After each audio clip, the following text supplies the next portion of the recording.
Good evening guys! Hello mga ka-frities! For today's video, magluluto tayo ng dinner. Parating na si Habi, kaya eto, kailangan natin magluto. Ayan guys! Yan! Nag-ready ako ng laing. Papakita ko sa inyo mamaya. Guys, kailangan natin mag-chop ng flavor.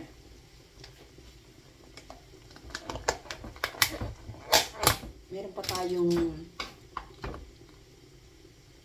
fork dito, sasama na lang natin. Fry fork, sasama na lang natin sa ginataang laing. Meron na tong tinapa. So, ipakita ko sa inyo guys. Yan. Yan, ang laing.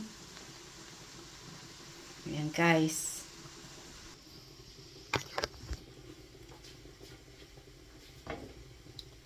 May pork dito na fry na kagabi. So, sasama ko to para mas malasa. Meron na kasi siyang tinapa. So, meron na siyang himay-himay na tinapa. Yun guys. Wait lang natin. I can show you the laing.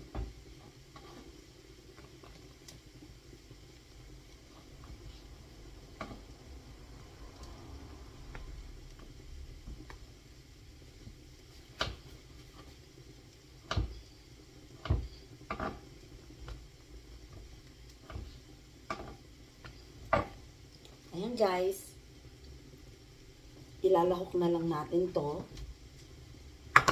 Then, I will show you again the tinapa.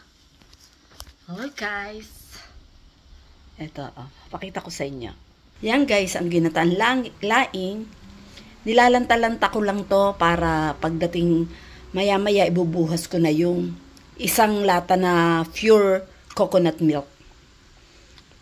Yun guys, makikita nyo. Ito guys, ang ating ginataang laing.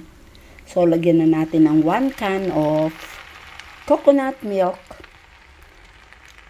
So, lulutuin lang natin ng mahinang apoy lang yan. Then, merong kaunting gata akong iniwan. Ito yon. So, ilalagay ko na lang maya-maya. Ayan guys, malapit nang maluto ang ating laing. Kasi ito yung gusto ni Habi. Yung laing na ginataan na medyo maanghang.